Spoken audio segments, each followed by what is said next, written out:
Mateo Rivera first understood the power of scent the day he graduated from the fire academy. The chief had let the rookies stand in the engine bay while an older crew started a small controlled burn behind the building. It was a ritual, a way to teach them the chemical shapes of danger. Pine sap when it flashed, insulation when it melted, plastics when they turned lethal. Mateo inhaled the bouquet of heat and resin and vowed he would always pay attention to whatever warning a smell carried. 2 decades later, standing on a blackened ridge above Santa Amalia Canyon, Mateo could no longer smell anything. A collapse inside an attic fire had slammed a beam across his face, rupturing the nerves that read odors. The doctors told him it was permanent. No citrus sting from his mother's orchard below the ridge. No salty tang from the surf 20 miles west. No smoke, even when it stalked him through the dark timber of his memories. Smell had once been his compass. Without it, he misread everything. He'd forget to turn off the stove because he couldn't detect the iron heating. He'd burn toast. He'd walk the charred remains of someone's home and struggle to sense whether an ember still whispered under the rubble. The chief reassigned him to station duties, then to desk work. Mateo accepted the decision in front of his crew, then drove home and screamed where no one could hear him. That winter, the Esperanza fire erupted out of dry chaparral and thundered down the canyon. Even with helicopters and strike teams, 500 houses were lost, including Mateo's childhood ranch. His mother moved to a cousin's guest room. His neighbors scattered to motels, relatives, or FEMA trailers. Every direction smelled like wet ash, or so they told him. Mateo only saw the ruin and prayed his missing sense would never rob him of another warning. In early spring, after the federal inspectors left and the insurance adjusters stopped circling, Mateo paced the cracked foundation of the old ranch. The place looked like a busted ceramic plate. Shards of tile, melted glass beads, nails flaking rust.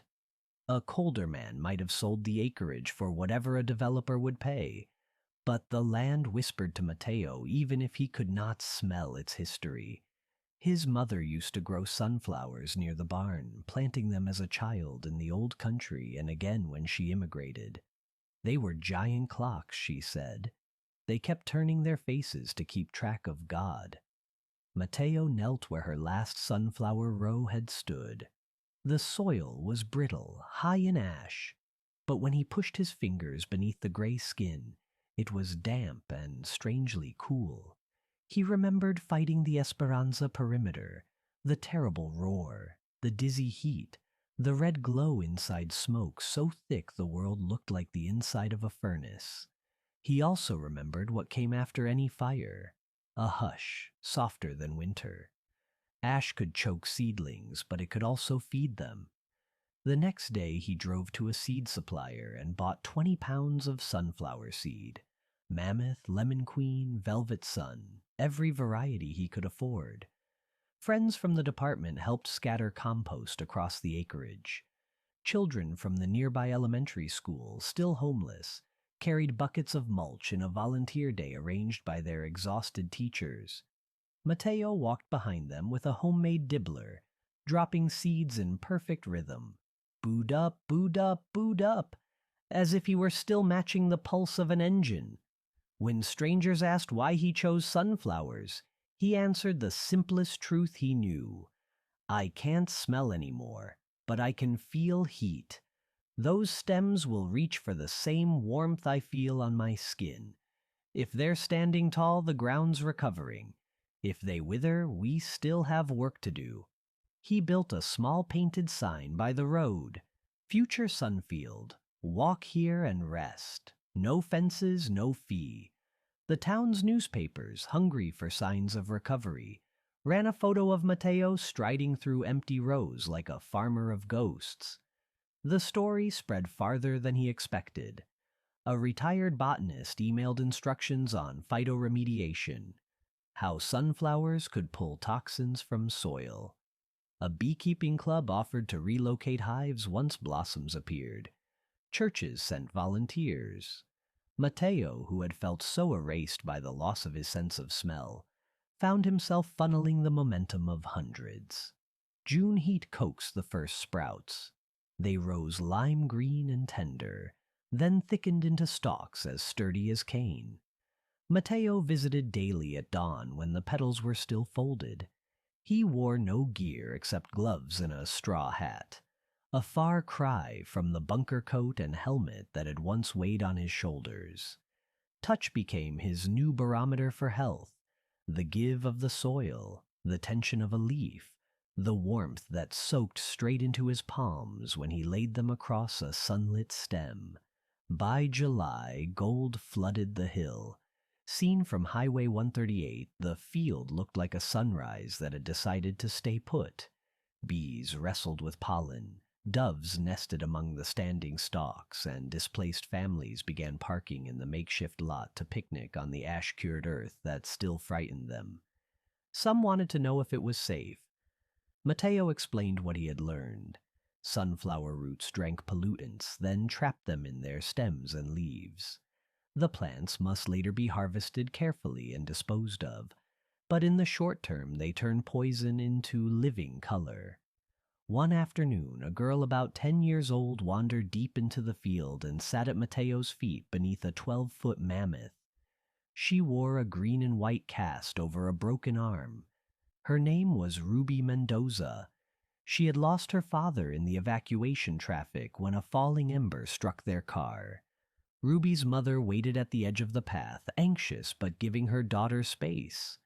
"What do they smell like?" Ruby asked. Mateo crouched and met her eyes. "You tell me." She leaned close, sniffed, then searched for words. "Like bread crust and lemonade, and maybe," she hesitated, "maybe like sunshine if sunshine was a smell." Mateo smiled. "That's a good description. I can't smell them. Fire took that from me." Ruby traced circles in the soil with her unbroken hand. "Fire took lots of things. Mom can't sleep now. She wakes up if she hears wind." A gust rattled the leaves overhead. Ruby startled, then caught herself. Mateo noticed how she scanned the horizon as a firefighter might, alert for flare-ups. He pointed to a nearby seed head just beginning to brown. "Want to help me save these for next season?" Ruby nodded. They clipped several heads, exposed the spiral pattern of seeds, and placed them on a tarp. Her mother soon joined them. Mateo taught them to rub the seeds free, then sort them. By the time the sun tipped west, Ruby's shoes and pants were speckled with oil-dark kernels. Mateo loaded their collected seeds into a paper sack and handed it to her. "Plant them wherever you end up living," he said, "or bring them back here and we'll plant them together." Ruby's mother hugged him so suddenly he almost lost his balance. She smelled, he imagined, of grief and traffic exhaust and the vanilla lotion many nurses wore on shift, but none of that reached his broken nerves. He felt only her shoulders shaking and knew the wildfire had created wounds no salve could reach quickly. Still, he felt the shape of hope forming.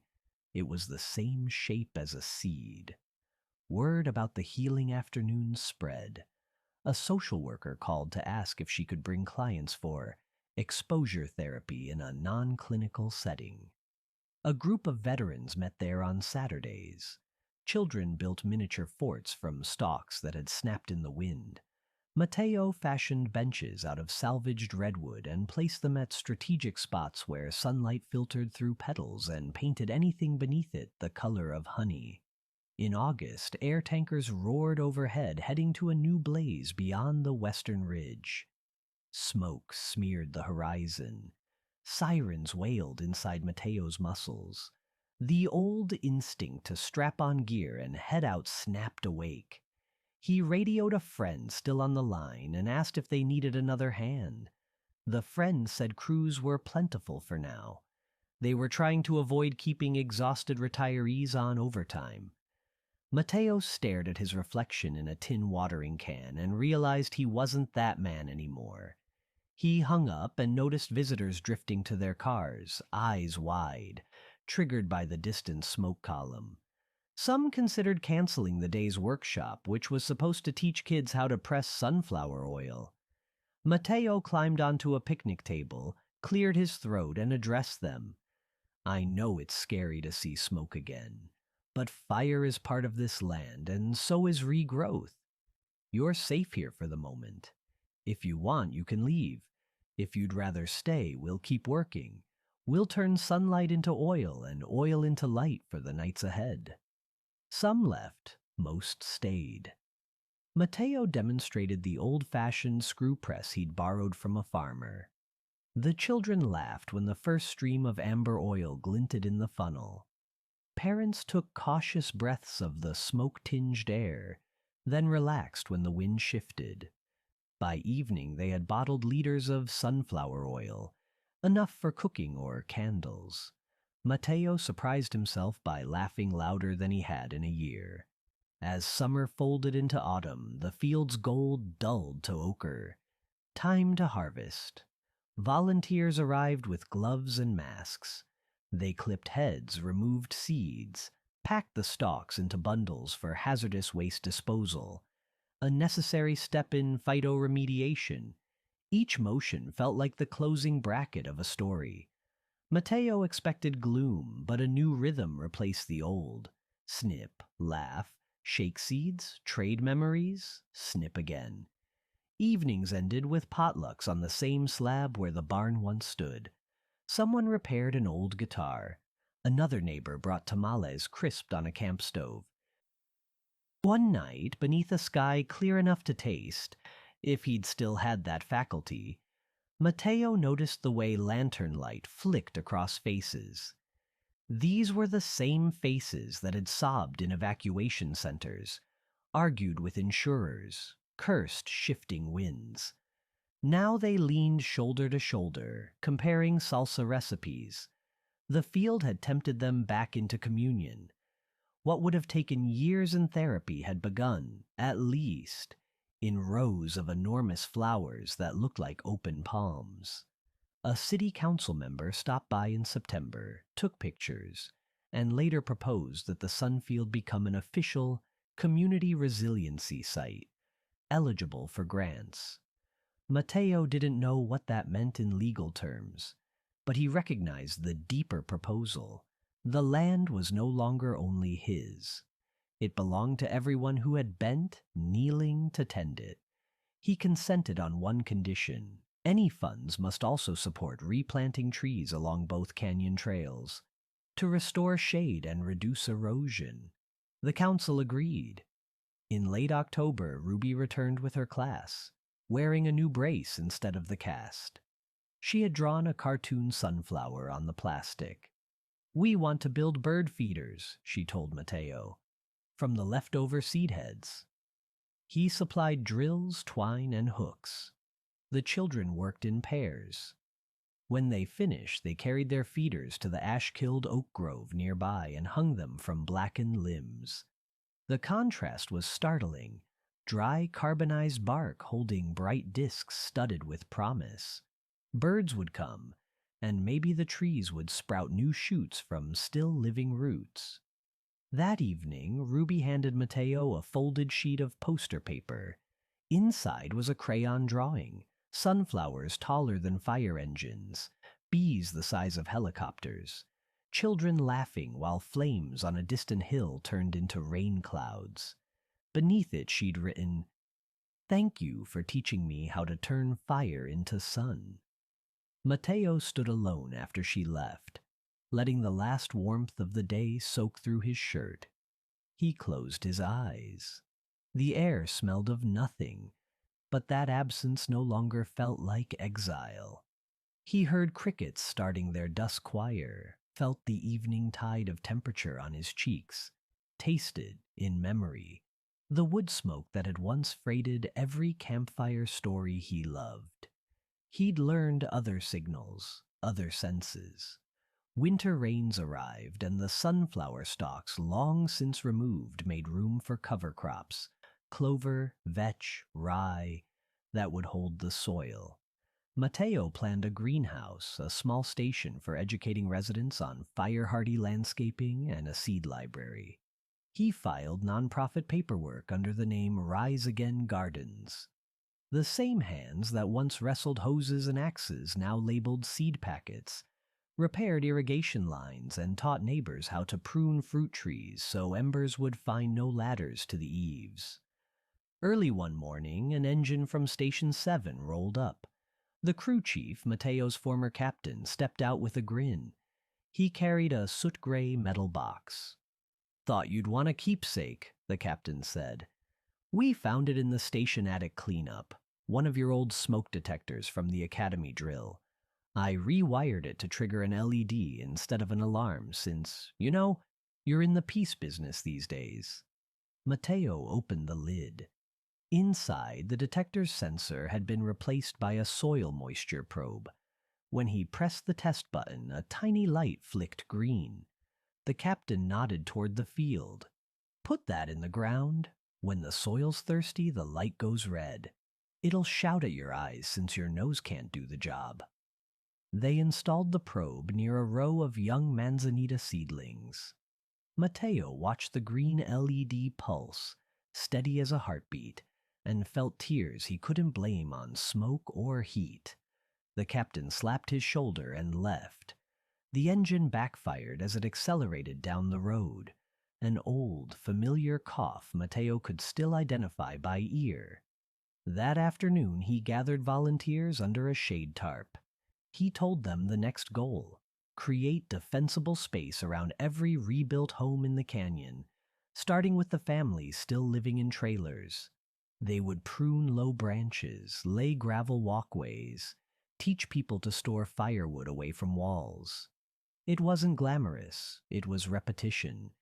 Just like the patience a sunflower showed each day when it turned a fraction of a degree to follow the sun's arc. "Fire took, but fire also gave," Mateo said to the circle of neighbors. "It cleared the brush. It woke us up. We can't stop every blaze, but we can prepare, and we can heal each other. We've already started." He led them to the barn slab where canvas sacks of sunflower seeds waited. They filled smaller envelopes, writing hope on each in their own languages. Esperanza, Amal, Alofa. Some seeds would become cooking oil, others bird feed.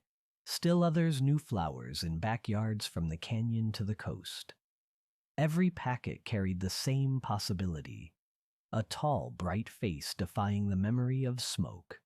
At dusk, Mateo walked the perimeter alone. The ground retained a faint memory of heat, like a living ember buried phoenix deep. He pressed his hand to the soil, felt the warmth that had traveled 93 million miles to cradle this broken piece of earth, and knew he could trust what his skin told him. The sun was still here, still pouring itself into anyone willing to turn toward it.